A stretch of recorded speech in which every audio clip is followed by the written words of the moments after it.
en este momento. Bien, les decía, va a ser una clase más corta hoy, pero vamos a tratar de aprovecharla. Primero les digo, estamos por ver, para análisis jurisprudencial de la Corte, de la carrera de abogacía, de un PAS, fallo Castillo de la Corte Suprema, Castillo Carina con Provincia de Salta, Ministerio de Educación, sobre educación religiosa en la escuela pública, un fallo del 12 de diciembre del 2017. Lo primero que les quiero contar es que en el marco de la materia hicimos un seminario sobre este antecedente de la Corte. Fue en abril del 2018 y eso está colgado de la página. Pueden buscar el video. Quien vino a disertar fue el doctor Marcelo Alegre y estuvo el titular de la cátedra, Federico Tea. Así que es importante que lo puedan ver. Eso les va a servir para ampliar la mirada sobre este presente que vamos a ver. Y en este caso hay una particularidad, que es que tenemos un elemento precedente al fallo de la Corte que analizar, que es un escrito presentado en carácter de amicus curiae, AE al final, que es una frase en latín, obviamente. ¿Qué quiere decir curia? Curia uno lo tiende a relacionar con lo religioso, pero en este caso la traducción sería tribunal de justicia, la curia, la toga. Y amicus viene de amigos, obviamente. Entonces son los amigos del tribunal. ¿Qué quiere decir presentar un escrito como amicus curiae? Muchas veces en algunos casos controversiales, un tribunal de justicia, en este caso la Corte, puede convocar a instituciones, a organizaciones o a referentes para que den una opinión sobre cómo están viendo la cuestión en forma previa a que se resuelva el fallo por parte del tribunal. Sí, es eso, tal cual. Un amigo al que vos llamás, che, mira, tengo esta causa, ¿qué te parece? Bueno, a mí me parece tal cosa, tal otra. No es más que una opinión, una recomendación, muchas veces de expertos en la materia, por eso se los convoca. Y desde ya es de carácter no vinculante para el tribunal. Es decir, el tribunal puede tomar elementos de esa opinión o puede no tomarlos, no está obligado. Y muchas veces, cuando hay casos controversiales con posturas, claramente dos posturas en juego, se suele llamar amigos de ambas partes, o sea, va a haber argumentos encontrados. Pero todo eso nutre al tribunal de elementos de juicio a la hora de adoptar una decisión y de fundarla. Entonces, ¿por qué nos interesa a nosotros este amicus? Por dos razones. Primero, porque ilustra sobre el estado de la discusión, que después nos vamos a encontrar en el fallo de la Corte, y luego algo más de entrecasa, que el escrito fue presentado por el titular de nuestra materia y ex rector, les nombraba recién, Federico Tea, rector de la universidad, representando al Consejo Interamericano Interuniversitario, ¿sí? De rectores, de universidades nacionales. Entonces, tiene ese plus para nosotros de sentirlo cercano y también de ver lo que podemos hacer desde nuestra facultad. Bien, este amicus, hoy nos vamos a quedar con el amicus, lo vamos a estudiar a fondo, es muy rico de argumentos y vamos a dejar para la próxima instancia el estudio del fallo. Así que van a tener un tiempito más para seguir analizándolo y con los conceptos que virtamos hoy en en el estudio que hagamos. Bien, estoy entrando gente, admitiendo gente. Bien, ahí vamos. Entonces, decíamos, el escrito fue presentado el 14 de julio del 2017, es decir, unos 6 meses antes del fallo. Lo vamos a ir repasando de a poco porque es muy claro cómo está escrito. Vamos primero a situar la discusión. ¿Cuál era la discusión? Sobre si es legal o no, si está permitido brindar educación religiosa en una escuela pública de la provincia de Salta. Es decir, estoy anclado en un territorio subnacional, está regido por sus propias leyes, pero ya vimos artículo 31, no puede ir en contra de la Constitución y los tratados internacionales, que en este caso también algo van a tener que decir. Van a tener algo para decir, mejor dicho. La enseñanza religiosa nos indica que dentro de una de las materias que se dan en la oferta curricular de las escuelas primarias y secundarias de esa provincia, se brindaba educación de carácter religioso. Vamos a ver ahora en qué consiste esa educación y con la característica de que eran escuelas públicas, ¿sí? Es decir, solventadas por el Estado. No escuelas privadas ni confesionales, ¿sí? Hay diferentes cultos que sostienen sus propias instituciones educativas. No era el caso sino de instituciones públicas. Bien. ¿Qué se debate aquí? Se debate el alcance y la constitucionalidad de una ley provincial, pero sobre todo se discute no tanto el texto de la ley, que parecería no tener mayores problemas, sino la implementación de esa ley en la práctica. Es decir, lo que va a tener que hacer la Corte es investigar, adentrarse en lo que pasa en el día a día de forma cotidiana en las escuelas públicas de la provincia de Salta.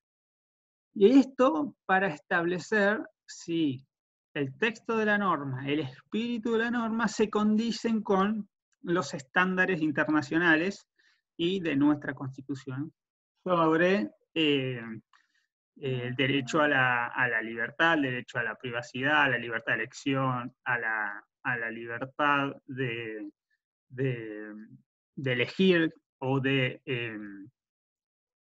derecho a no comunicar cuál es la profesión religiosa que una familia adopta, y por otro lado, si una provincia puede establecer la enseñanza de un culto en particular por sobre otros, por sobre o dejando afuera a otros, excluyendo a otros, etc.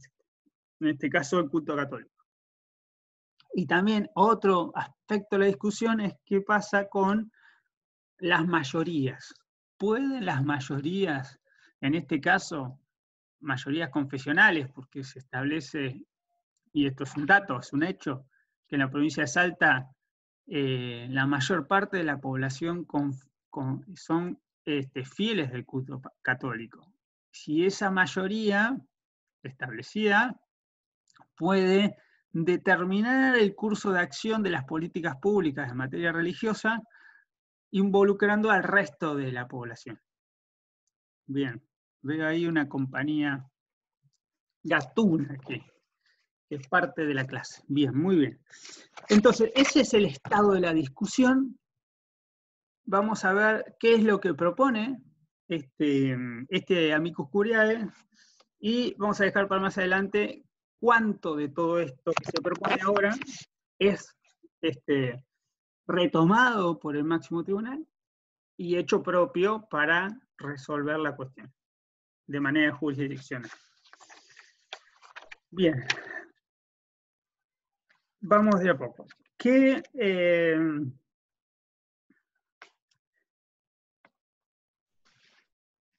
nos interesa aquí? Nos interesa encuadrar la discusión. ¿Cuál es la discusión? Bien, la que establece, por un lado, que la imposición de la enseñanza religiosa en escuelas públicas no supera el test que surge del principio de justificación secular. Cada vez que hablamos de secular, estamos hablando de en oposición a lo religioso, ¿sí? Secular o laico son sinónimos en oposición a lo religioso o confesional. Entonces, parecería que hay un test de justificación secular, que las normas tienen que tener una justificación secular. Y por otro lado, la validez constitucional de la enseñanza religiosa en escuelas públicas de acuerdo a la Ley de Educación de la provincia de Salta, 7546. Si esa ley resulta constitucional o no. O sea, no son estas posturas en juego, sino los aspectos a dilucidar, ¿sí? Y en los que se va a meter el amicus curiae. Bien, y si esto respeta los derechos de los grupos minoritarios. Si hay discriminación, por el contrario, o si se está respetando la libertad de conciencia. Bien. Sobre el primer punto, establecimiento de enseñanza religiosa obligatoria en escuelas públicas. Esa es la primera cuestión a dilucidar, según el amicus, y la postura que va a tratar de sostener es que esa enseñanza religiosa obligatoria en entidades públicas es inconstitucional. Y aporta una serie de argumentos. En primer lugar, sostiene que hace un relato de los antecedentes. Eso es importante, léanlo. Hay una ley que rigió durante muchos años la enseñanza religiosa, que es la ley 1420, primera ley educativa nacional, que estableció que la enseñanza de religión no se podía imponer en el currículum escolar. Cuando hablamos de currículum escolar o currículo escolar universitario, en nuestro caso, tenemos que entender aquel cúmulo de materias y en conjunto de un plan de estudios con sus contenidos específicos de objetivos, de metas, de unidades, de modo de evaluación, etc. Todo eso, lo que uno suele encontrar en un programa, bueno, el cúmulo de programas y con sus equivalencias, todo eso hace a un currículum académico, un currículum escolar, en este caso de las escuelas públicas. Entonces, ese currículum, ¿por qué nos va a interesar a nosotros? Porque en este caso se va a tratar de dilucidar si todo esto que se está discutiendo está contenido en algún currículo específico. Es decir, si uno va a buscar el programa de la educación de tercer año, educación pública, tercer año de la provincia de Salta, encuentra que hay que dar el culto católico como una materia. O, por el contrario, si esto no existe en ningún currículum, lo que se llama currículum oculto, va a decir el amicus, pero se impone en la práctica. Es decir, hay prácticas cotidianas que todos los días abonan a que esta enseñanza religiosa se esté brindando a los alumnos de las escuelas públicas. Por eso nos va a interesar el concepto de currículum. Bien. Un aspecto sobre esta cuestión es si la enseñanza religiosa se tiene que dar. Primero, si se puede dar o no. Y segundo, de darse esa enseñanza religiosa, si debe ser dentro del horario de clase o por fuera del horario de clase, aunque sea en el mismo establecimiento público. ¿Por qué esto es importante?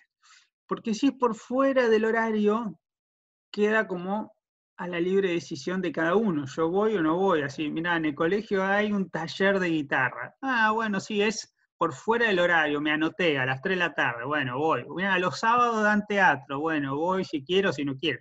Se da en el mismo establecimiento, pero no es obligatorio y va el que lo decide, el que así lo decide. En cambio, si es dentro del horario de clase, ahí se torna obligatorio.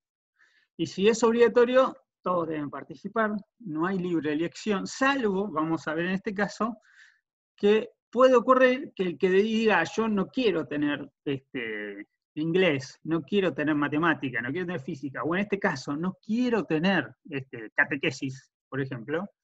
Bueno, ¿qué ocurre con esas personas? ¿Pueden decidir no tener esa enseñanza? ¿Es una materia obligatoria o es optativa dentro del horario de clase? Y si es optativa y yo puedo elegir, ¿qué pasa si yo no quiero tenerla? ¿Tengo otra clase complementaria? O me mandan al patio a ver los pajaritos. ¿Sí? Esa va a ser la discusión en la práctica. Bien. Después hay otra discusión que vamos a traer aquí, que es, ¿qué diferencia hay entre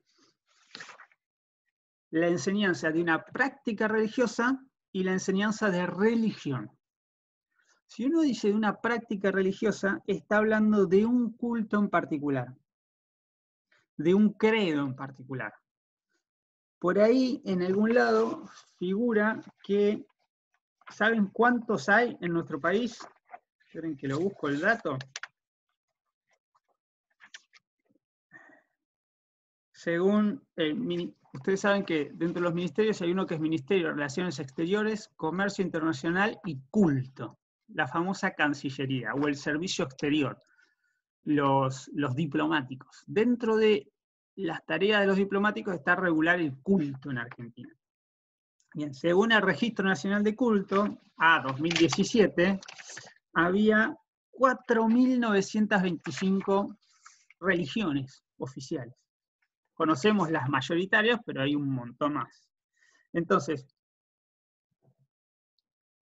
la práctica religiosa puede ser de alguno de todos esos miles de credos, o la enseñanza de la religión puede ser vista desde el punto de vista del currículum académico como el estudio de una disciplina académica de alcance universal, donde yo pueda ver los fundamentos de una religión o de otra, o de las religiones que se impusieron a lo largo del planeta en el tiempo, de las prácticas históricas, cómo fueron avanzando, es decir, hacer un estudio histórico sincrónico y circunstanciado, así como estudiamos los papas de Europa y estudiamos los emperadores, bueno, estudiar qué pasó, la Inquisición, o sea, los hechos relevantes en la historia que tienen que ver las cruzadas con materias religiosas, pero eso no es estudiar la fe de una de las religiones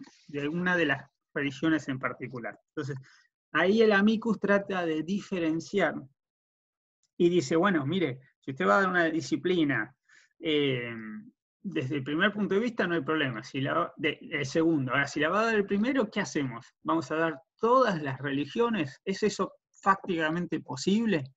Tener un cura, un rabino y así seguir con cada una de las religiones para dar una paleta de posibilidades. Bien. Y después está esto de que si el contenido que voy a dar, primero es si voy a dar todas o una sola o dos solas, y después el contenido que voy a dar como práctica religiosa, si está reglamentado, si está contenido en si está previsto en un diseño curricular específico que uno pueda conocer de antemano. ¿Sí? El amicus habla de que hay un espacio curricular fantasma, ¿sí? Que no existe, que se da pero no existe. ¿Sí? Que no es una materia como conocemos nosotros, ¿sí? Sino una práctica religiosa inserta en la escuela pública, inserta de manera en los hechos, digamos, no desde el derecho. Bien. Vamos al principio de justificación secular. ¿En qué consiste el principio de justificación secular según este escrito? En que debe haber motivos que sustentan las normas, cualquier norma, debe inscribirse en el uso público de la razón, o sea, en el uso público secular o laico. Se apoya en un autor que es muy conocido y está bueno que ustedes se vayan familiarizando, que se llama John Rawls, que tiene un libro famosísimo que se llama Teoría de la Justicia. Rawls se escribe R-A-W-L-S. Acá cita otro libro, pero Teoría de Justicia es el más conocido, y habla del principio de justificación secular. Dice, las leyes y las políticas públicas, recuerden, las políticas públicas es el modo en que el Estado, las autoridades, regulan e imponen a la ciudadanía su accionar. Es decir, el Estado no lleva adelante acciones de manera arbitraria o de manera no reglada. Es decir, tiene que sacar normas y las normas forman parte de una política pública que después tienen un diseño, una evaluación, un seguimiento, un presupuesto, autoridades, registros, controles, etc. Todo eso hace una política pública. Imagínense una muy conocida, la asignación universal por hijo. Bueno, sale una ley, un decreto, una ley, está el ANSES, te hacen transferencias, te dicen si cumplís los requisitos o no. Todo eso es una política pública, se va cambiando a lo largo del tiempo. Bien, entonces acá dice, las leyes y las políticas públicas solamente son válidas si hay razones seculares que las sustenten. Es decir, yo no puedo sacar una ley porque soy de un culto católico, o porque soy de un culto protestante, o luterano, o hebreo, o el que fuera. Tiene que haber razones públicas, y cuando yo hablo de públicas, fíjense, está citando un libro, ¿no? Liberal Democracy and the Place of Religions in Politics. Religion in the Public Square. Public Square es la arena pública. Entonces, digo, tengo que encontrar un fundamento público. Cuando digo público me refiero al interés general, no al interés particular de una parte de la población, por más que sea mayoritaria, en este caso, la población de la provincia de Salta, los ciudadanos salteños y ciudadanas salteñas. Bien, entonces, es decir, tiene que haber razones no religiosas y de una particularidad religiosa para fundamentar una norma o una política pública. Entonces decíamos, razones políticas, razones públicas, razones laicas, ¿sí? Por contrario a razones religiosas o confesionales.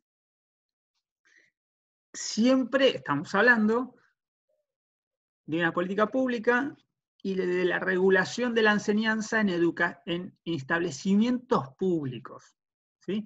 Que son no solo avalados por el Estado, porque ustedes saben que el Ministerio de Educación determina los contenidos tanto para escuelas públicas como para escuelas privadas, confesionales o lo que fuere, pero no solo por el contenido, sino por quien sustenta la escuela pública y el derecho que hay de cualquier ciudadano de asistir a una escuela pública. Cualquier alumno puede ir a una escuela pública cumpliendo requisitos mínimos, pero digamos, no hay un control de acceso, no hay un control de admisión.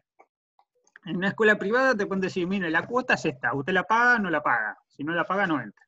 O le puede decir, mire, nosotros somos una escuela de enseñanza alemana.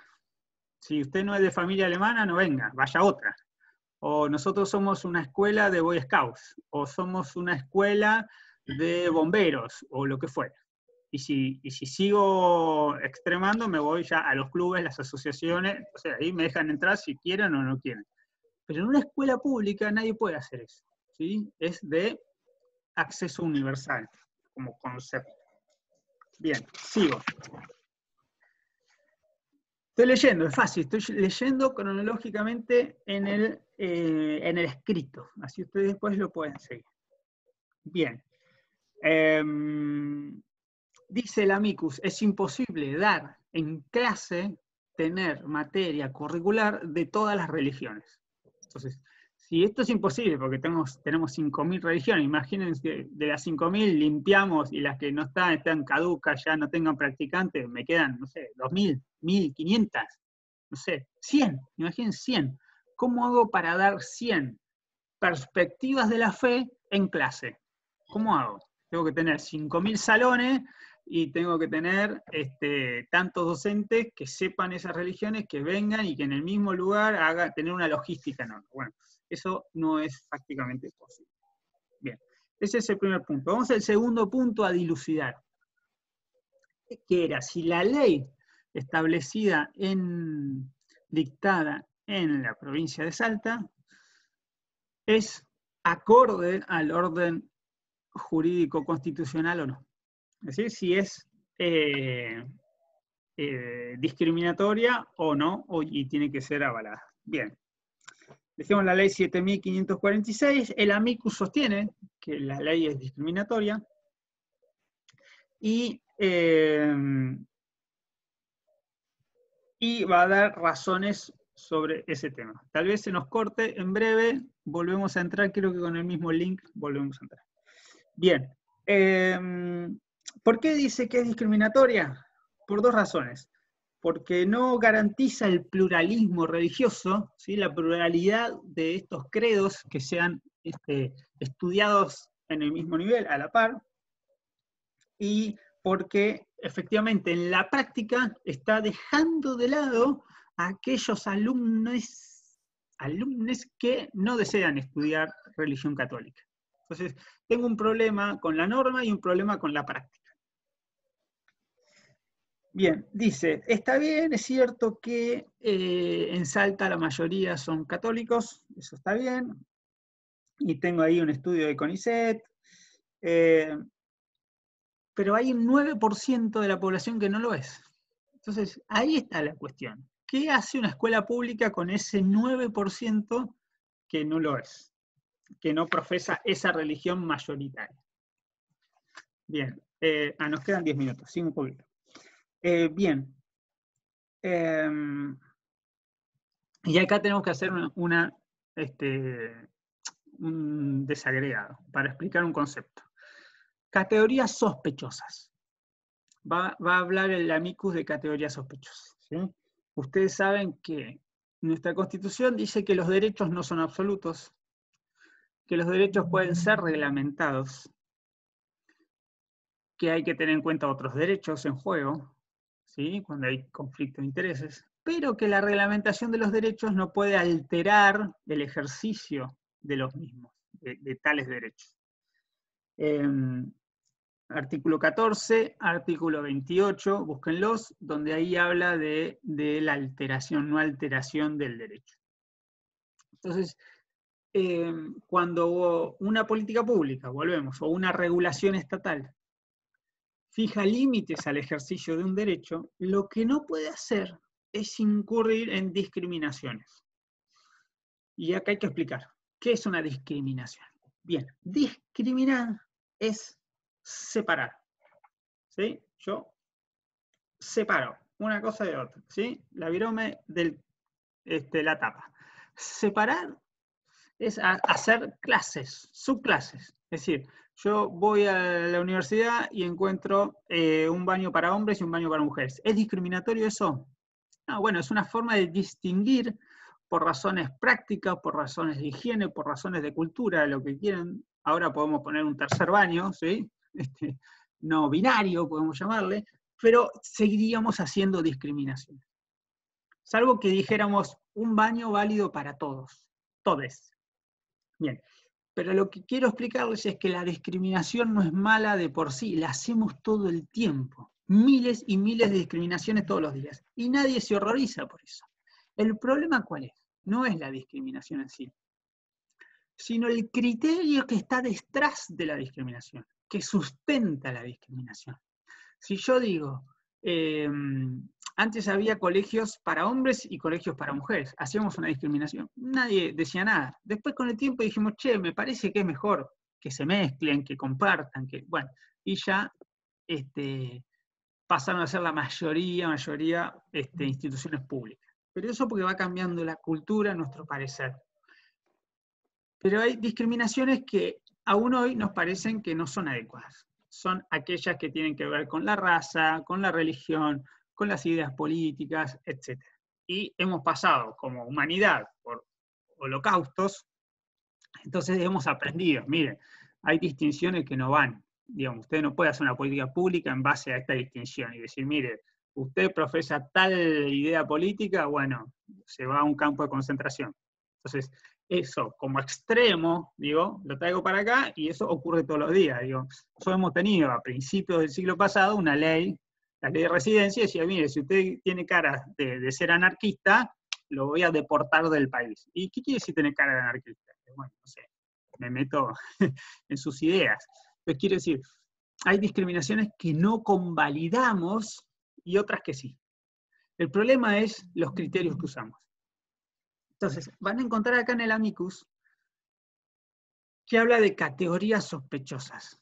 ¿Qué quiere decir eso? Que son categorías o criterios sospechosos o que tienden a ser sospechosos de discriminatorios o de estar fundados en criterios que no avalamos para hacer esa distinción, esa discriminación. Entonces, si yo entiendo que hay una categoría sospechosa en juego,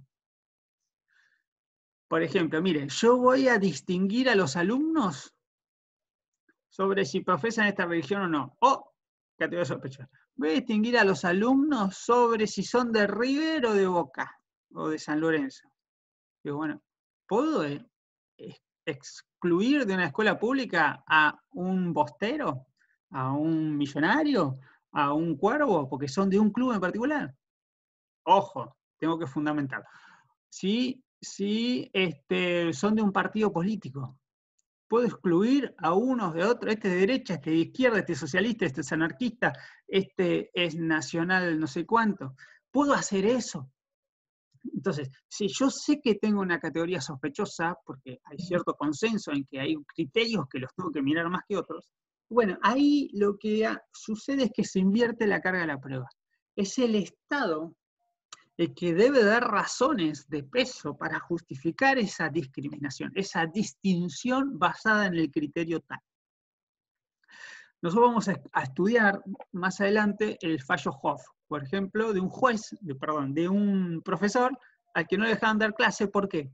Porque no tenía la altura suficiente. En su momento era un criterio, hoy en día nos parece que eso no corre más, ¿sí? Que los criterios son otros para determinar la autoridad de un profesor.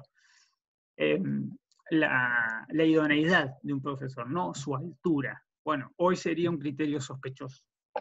Entonces, ¿qué ocurre con un criterio sospechoso? El Estado tiene que dar cuenta de por qué resolvió eso. Tal vez pueda justificarlo de manera razonable, pero tal vez no. Imagínense cuando hay, no sé, atentados terroristas, todas estas cosas. Bueno, yo limito mucho el alcance de la libertad individual. Todo eso lo tengo que justificar. Tengo que tener un bien superior. Entonces, ahí vamos, con las categorías sospechosas, vamos a otro campo que es el del principio de razonabilidad. Va a encontrar en el artículo 9 del amicus. ¿Qué es el principio de razonabilidad? Lo vamos a estudiar en muchos fallos, a lo largo de muchos fallos. Una política pública regula derechos, reconoce derechos y los limita. Cuando yo limito un derecho, el ejercicio de un derecho, tengo que hacer como autoridad, como, imagínense, Congreso de la Nación, tengo que decir por qué lo hago, cuáles son las razones, tengo que decir para qué lo hago, cuál es mi finalidad, cuál es el objetivo, y tengo que establecer que aquel objetivo al que yo quiero llegar, esa meta, ese resultado, lo voy a lograr a través de ciertas acciones, es decir, de un camino a seguir. Es decir, hay medios para lograr el fin. Por ejemplo, si yo quiero evitar contagios del virus COVID-19 y quiero evitar que la gente que se contagie vaya en demasía o toda junta a un hospital y que ese hospital no dé cuenta, no dé abasto de las instalaciones y de los médicos, de los recursos y de las camas en terapia intensiva. Si yo quiero lograr todo eso, ¿qué hago aquí? Declaro la cuarentena. La cuarentena es un medio para lograr aplanar la curva. Vieron que ya somos expertos. En lugar de que haya un pico exponencial de casos de contagiados, bueno, cada uno se queda en su casa. ¿Es una medida extrema? Sí, súper extrema. Ha ocurrido contadas veces en la historia de la humanidad. Bueno, súper extrema. ¿Todos la avalamos? Sí. ¿Por qué? Porque el objetivo es el que nos marca el camino. Mire, no sé, mire Italia, mire Francia, mire acá al lado Brasil, lo que fuera, Estados Unidos. ¿Usted quiere eso, que todos los viejitos se mueran en la puerta del hospital? No. Entonces, como usted no quiere aquello, tome una medida aquí. Ahora bien, ¿cuál es la cuestión? Entre el medio y el fin tiene que haber una conexión. Y no puede ser cualquier conexión. ¿Sí? Primero, el medio tiene que ser adecuado para lograr el fin. Si usted dice, mire, usted quiere evitar los contagios, ¿qué tiene que hacer? Pintarse la cara de violeta. ¿Y para qué me sirve? ¿Es un medio adecuado para lograr aquello? No, bueno, entonces no lo haga. No regule eso. Tiene que ser adecuado. Luego, no me alcanza con que sea adecuado, tiene que ser eficiente. Es decir, tiene que ser el que me lleve a ese fin de la manera más rápida, más económica, y que eso es eficiente, eficaz. Y lo tercero, que sea la menos lesiva de otros derechos. No, si a mí me dicen quédate en tu casa, ¿qué es lo que me impiden? Me impiden transitar, me impiden trabajar, me impiden realizar una vida social, me impiden, en muchos casos, tener ingresos, generar ingresos para mantener a mi familia. Bueno, ¿es lesivo eso de derechos? Sí. ¿Por qué se avala? ¿Por qué no hay una declaración masiva de inconstitucionalidades del aislamiento, del ASPO, ¿sí? Aislamiento social preventivo y obligatorio? ¿Por qué el aislamiento es obligatorio y nadie dice nada?